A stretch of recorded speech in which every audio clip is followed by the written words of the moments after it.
할렐루야.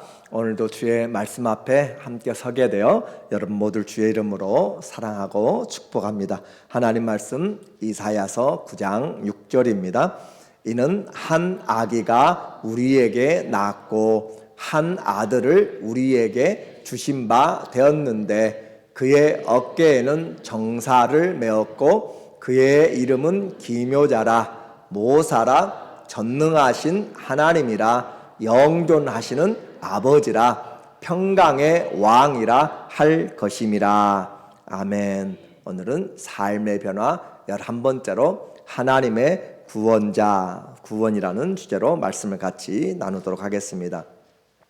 북이스라엘과 남유다라고 그렇게 솔로몬 이후에 이스라엘이 나누어졌어요. 그런데 그러할 때 이 이사야 선지자는 남쪽 유다의 10번째 왕인 10번째 왕 되는 그 왕에게서 그가 죽을 때, 우시야 왕이 죽을 때 그가 선지자로 부름을 입게 되었습니다. 그리고 그 뒤에 바로 이제 전쟁의 상황이 오게 되었고, 그래서 전쟁과 전쟁 또 혼돈의 시대에 이사야가 거룩하신 하나님 앞에 사역을 감당하는 그런 내용이에요. 그래서 북이스라엘은 마침내 기원전 722년에 망하게 되고, 또 남쪽 유다는 586년에 망하게 되지만 그 외에도 이 남쪽 유다는 그 북이스라엘이 멸망할 그 당시에 침략을 당하여서 겨우 예루살렘만 남겨놓고 또 온 나라가 침략을 당한 그런 상황들이 벌어졌어요. 이와 같이 그 나라가 힘들고 머리부터 발끝까지 온 상처가 나고 그렇게 황폐화된 이유가 있는데, 그것은 그들이 하나님 앞에 예배를 잘못 드렸기 때문에, 변질된 예배를 드렸기 때문에, 하나님을 제대로 섬기지 않았기 때문에 그래요. 1장 14절에 보게 되면은 내 마음이, 이제 하나님이 그 이사야를 통하여서 말씀하는 거예요. 하늘과 땅이여 다 들으라.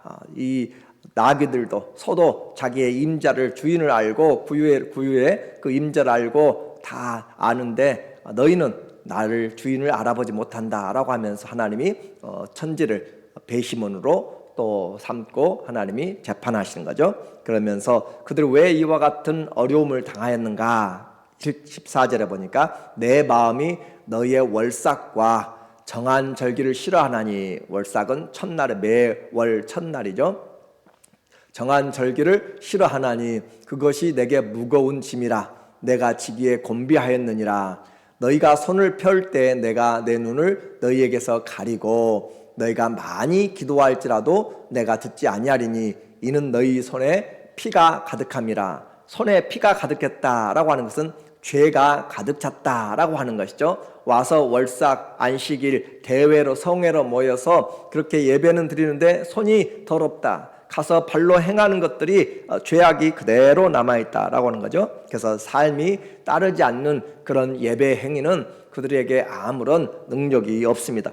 회개가 되지 않으면 삶이 돌아서는 거잖아요. 삶이 돌아서지 않으면, 죄로부터 하나님께로 방향 전환을 하지 않으면 그 삶은 하나님 앞에 인정받지 못합니다. 그들은 탐욕으로 가득 찼고 또 자기의 쾌락을 위해서 방탕한 삶, 거짓된 삶, 교만한 삶, 그리고 남보다 위에 올라갈 뿐만 아니라 불법을 행하는 그런 백성과 지도자들로 가득 찼어요.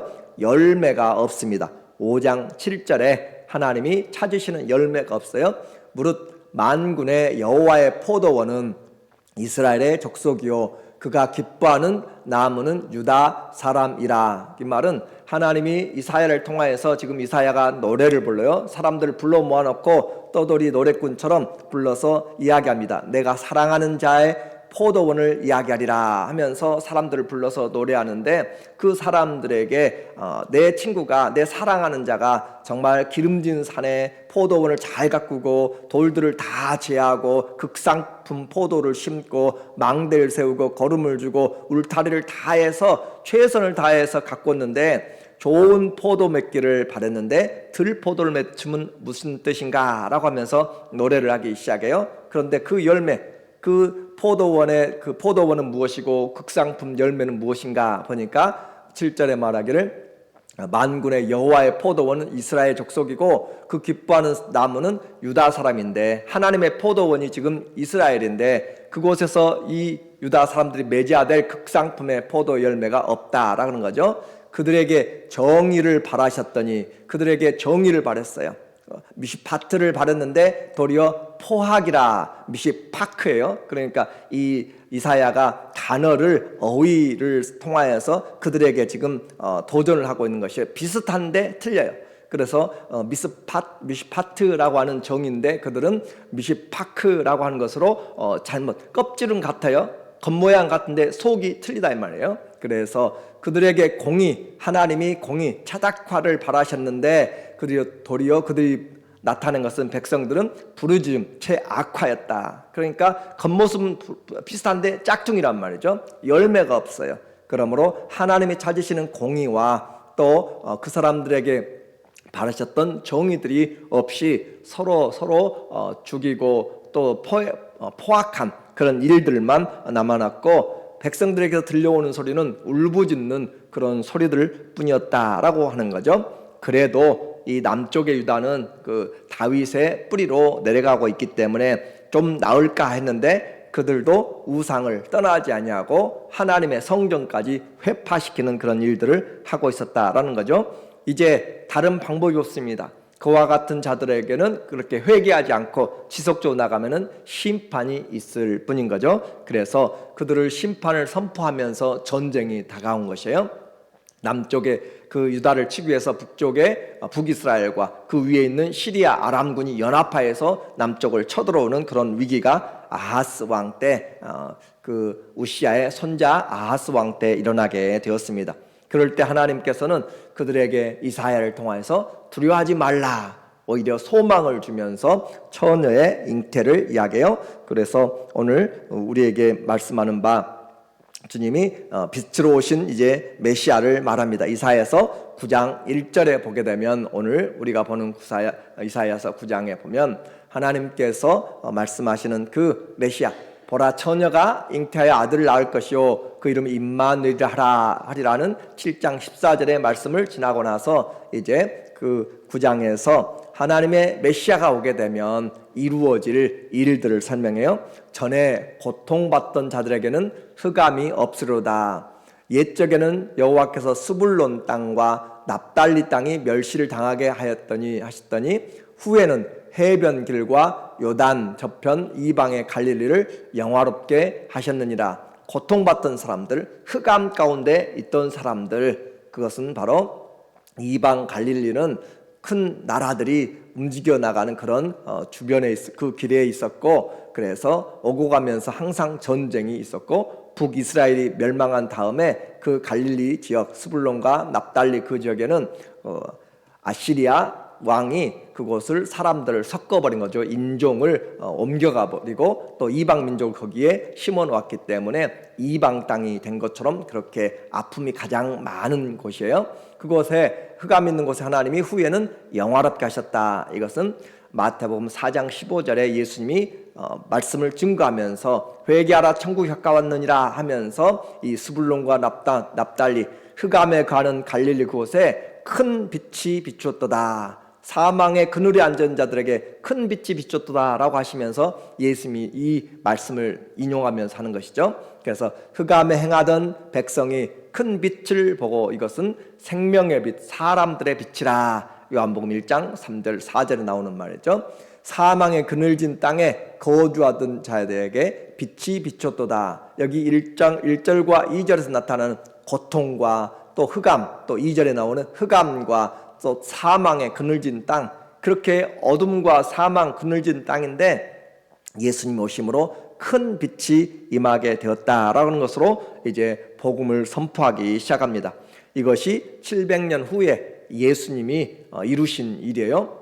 성경에 원리가 있습니다. 말씀을 먼저, 예언을 먼저 하고 그 말씀을 이루심으로 내가 여호와인 줄 알리라. 그것이 하나님의 일이에요. 그러니까 하나님은 이 일을 만들어 놓고 기념하라 라고 하는 것이 아니라 먼저 말씀을 보내서 그 말씀을 따라서 행하는 것이에요. 그래서 성경을 우리가 말씀의 신앙이라 그렇게 표현하는 것이고, 예수님께서도 이렇게 오실 것을 이미 700년 전에 또 더 앞서서 창세기 3장 15절에 여인의 후손 올 것을 이야기하시고 미가서 선지자를 통하여서 베들레헴에 날 것을, 그렇게 이사야를 통하여서 동정녀에 날 것을, 또 유다에게 날 것을 창세기부터 그렇게 말하는 거예요. 그래서 말씀을 보내고 때가 되면 그 말씀을 이루어 나가는 것, 그것이 여호와의 하나님의 특징이다라고 그렇게 말했어요.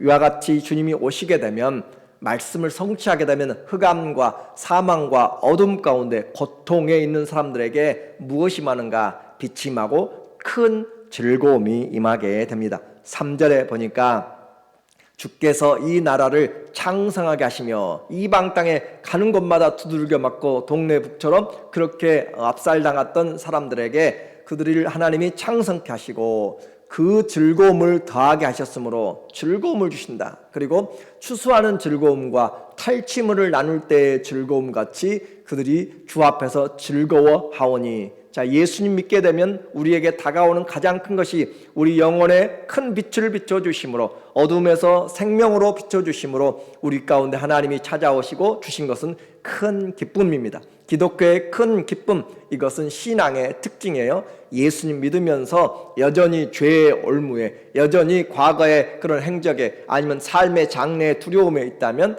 우리는 예수님의 그 큰 빛의 은혜를 제대로 알지를 못하는 거예요. 그래서 바울은 감옥에 있어도 기뻐하라, 내가 다시 말하노니 항상 기뻐하라 라고 그렇게 우리에게 기쁨을 이야기하는 것은 예수님이 우리에게 주신 기쁨이고 평강이기 때문에 그렇습니다. 3절에 즐거움을 더하고 즐거움을 주시고 탈취물 얻을 때, 전쟁에서 승리하고 노량물들을 얻을 때 얼마나 승리의 기쁨이 있어요. 이것을 가지고 고생했지만 다 짊어지고 할 수 있는 만큼 가지고 와서 가족에게 나누어서 생활할 수 있도록 그렇게 쓰는 것이죠. 그래서 탈취물을 얻는 즐거움, 그리고 그들이 주 앞에서 즐거워하오니, 모두가 다 즐거워하오니, 이것이 주님이 우리에게 주시는 그 하나님의 은혜인 것이에요. 이와 같이 즐거움을 주셨고, 특별히 미디안의 때와 같이 그렇게 어둠이 있을 때 하나님이 기드온 300명을 통하여서 13만 명이 넘는 이방 민족들을 격파하신 것처럼 하나님이 큰 권세로 승리하게 해주십니다. 무엇보다 사망 권세를 깨뜨린 것이죠. 우리에게 죽음, 일평생 사람들이 왜 이렇게 힘들어하고 무서워하고 종루돼요?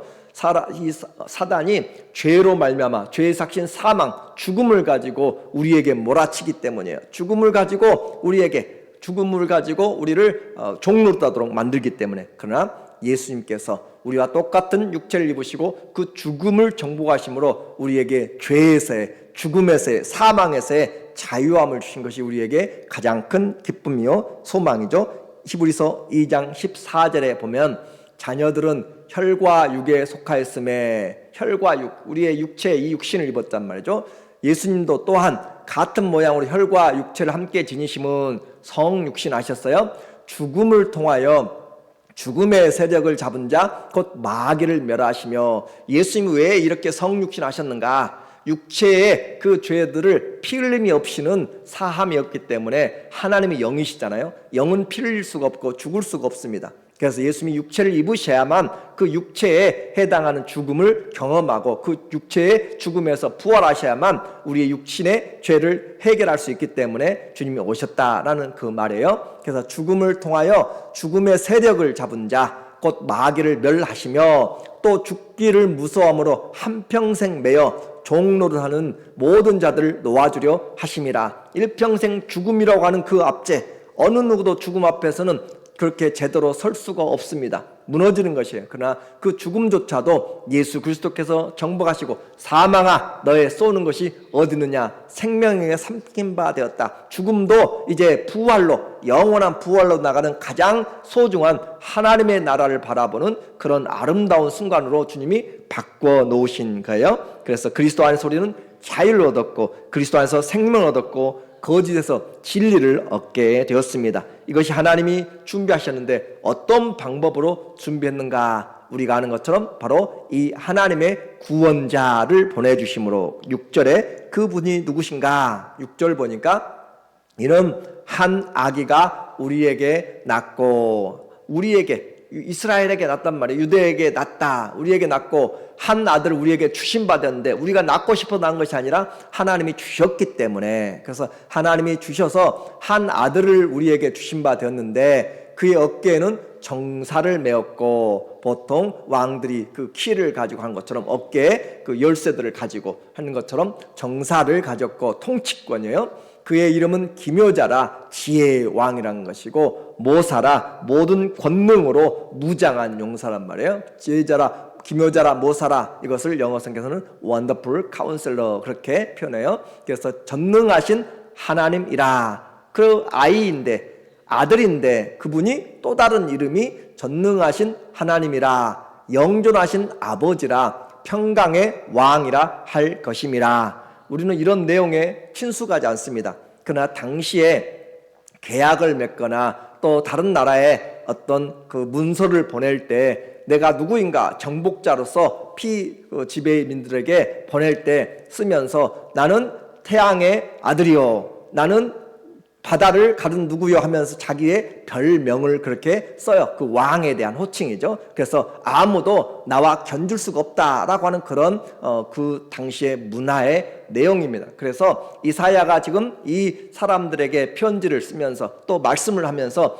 이 하나님이 누구신가라고 하는 하나님의 별명이에요. 그래서 한 아기고 한 아들인데 그분은 놀라운 지혜와 명철과 권능의 왕이다 라고 이야기하시면서 더 중요한 전능하신 하나님이다 라고 그렇게 표현해요. 그리고 영원히 계시는 아버지라, 모든 존재의 그 아버지, 기원이 된단 말이고, 그리고 그분의 통치는 바로 왕이시다. 방법은 평강으로 하시고 왕의 다스림이다. 그분이 바로 메시아인 것을 말함으로써 아무도 그분에게 대적할 수 없는 그것을 지금 이렇게 별명으로서 우리에게 보여주고 있는 것이죠. 그래서 이것이 성경의 미스테리고 또 삼위일체의 비밀이고, 그렇죠. 아기인데 아들이에요. 그리고 아들인데 기묘한 그런 전능, 그 지혜의 왕이고, 또 그분이 아들인데 하나님이시고, 아들인데 아버지시고 왕이시다. 그건 하나님의 놀라운 섭리를 우리에게 말해주는 거죠. 그래서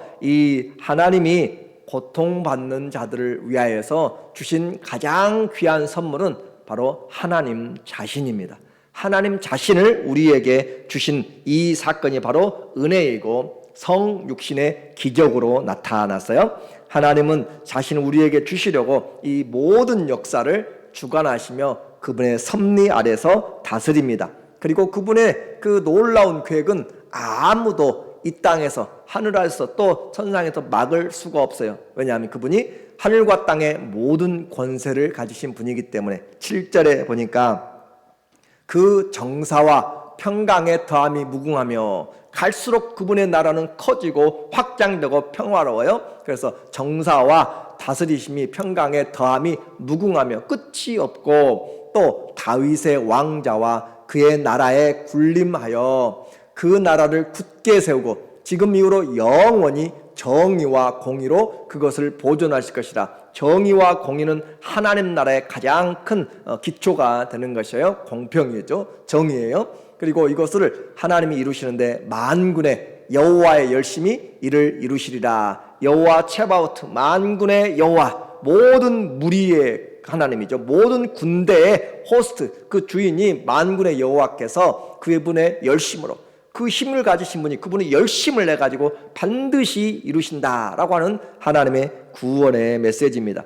그래서 이사야는 이와 같은 구원의 메시지를 지금 주인을 제대로 모르는 그런 이스라엘 백성들에게 올바로 알고 돌아오도록 그렇게 외치는 거죠. 그래서 이사야서를 우리가 구약의 복음서, 또 신약성경의 사복음서 있는 것처럼 이 구약성경의 이사야를 제5복음서라고 이야기를 하고 있고, 우리에게 이 이사야를 통하여서 이사야 복음서라고 그렇게 별명을 가지고 말하고 있어요. 처녀 동정녀 탄생과 이 메시아의 왕, 하나님이신 그분이 오시는 것과 또 그분이 이사야서 53장에서 그분이 십자가에서 죽으실 것을, 그가 찔림은 우리의 허물을 인함이면서 그가 모든 죄들을 가지고 우리가 그릇 행하여서 다 각기 제 길로 갔는데 여호와께서는 우리 그 무리의 죄악을 그에게, 예수님에게 담당시키셨다. 사망과 부활까지 그렇게 예언을 하고 있기 때문에 이사야서는 신약 성경에 또 성경 전체를 요약한 그런 책이라고도 그렇게 표현을 해주고 있습니다. 이제 이와 같은 메시지를 들었는데 그 사람들, 이스라엘의 사람들의 현재의 모습을 보여줘요.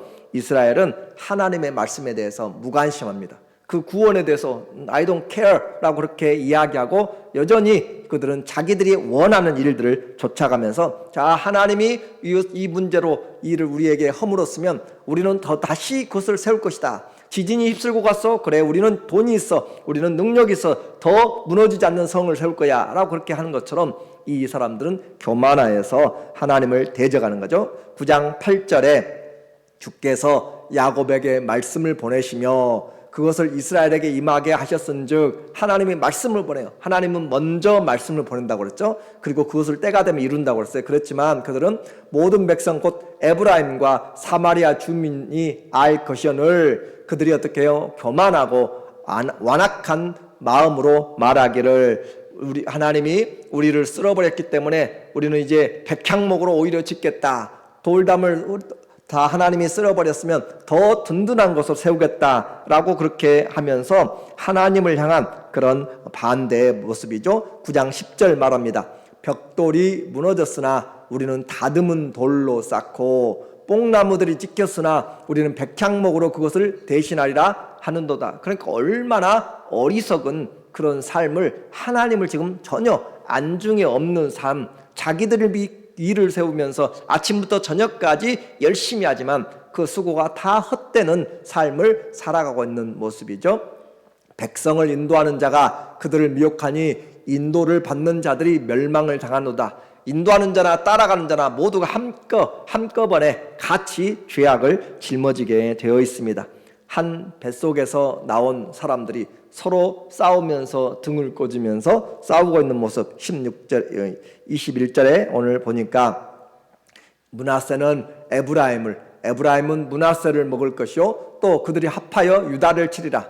그럴지라도 여호와의 진노가 돌아서지 아니하며 그의 손이 여전히 펴져 있으리라. 이 말은 하나님이 그렇게 자기들이 서로, 므낫세와 에브라임은 요셉의 한 형제잖아요. 요셉의 아들들인데 그들이 서로 자기 팔을 물고 뜯는 것처럼 그렇게 권력상장을 벌리고 그들이 또 남쪽의 유다를 쳐서 그렇게 전쟁을 하게 되는, 우리가 생각한 한 가족, 아브라함에서 또 이삭에서 야곱에게서 나온 12지파인데 그들이 서로 이렇게 싸우고 있다라고 하는 것이에요. 그래서 하나님이 그 싸움을 허락한 것은 그들이 하나님을 두지 않고 자기 욕심 때문에 전쟁을 일으키고 탐욕 때문에 침략을 하고, 그렇게 해서 하나님이 전쟁 허락함으로 그들이 그 전쟁 가운데 서로 이렇게 물으면서 하나님 앞에 질책을 받는 것이죠. 그러나 여전히 하나님의 손은 지금 펴져 있다. 하나님이 손이 높이 올라가 있다.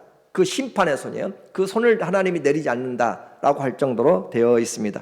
이것은 과연 이제 이스라엘만의 이야기인가? 아니죠. 예수님이 피 흘려서 세우신 그 교회, 하나님의 그리스도의 지체라고 하는 교회가 서로 사랑하고 화목하고 세워주고 그 사랑으로 하나 된 것을 힘써서 지켜야 되는데 그걸 지키지 않냐고 교회를 나누고 시기하고 질투하고 분당하는 일들이 얼마나 많은가라고 하는 것들을 보게 되면 우리도 똑같은 지금 일들을 하고 있는 모습들이죠. 그래서 이 시대에 교회가 예수 그리스도를 구원자로 믿는다면 오늘 우리의 다툼, 내 욕심, 내 명예, 내 자랑, 내 교만한 것들은 다 내려놓고 내 목소리, 내 뜻을 세우려고 하면은 안 되는 것이고 서로 돌아보아 사랑과 선행으로 격려하며 남을 나보다 낮게 여기며 그리스도의 짐을 서로 지고 내 짐을 지고 서로 다른 사람의 짐을 지면서 그리스도의 그 사랑을 이루어가는 것, 그것이 오늘 우리에게 요청하는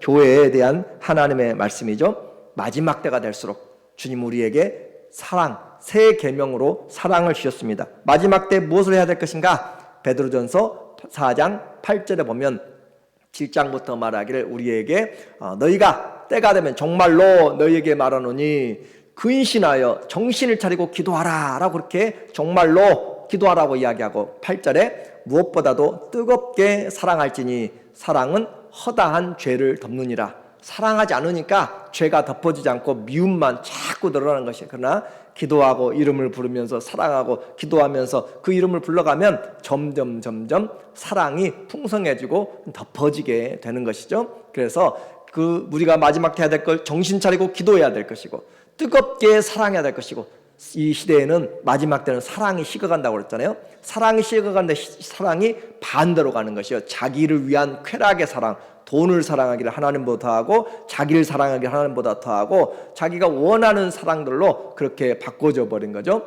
서로 대접하기를 원망 없이 하고 서로 대접하기를 원망 없이 하라. 그렇게 마음을 다하여서 하라라는 것이죠.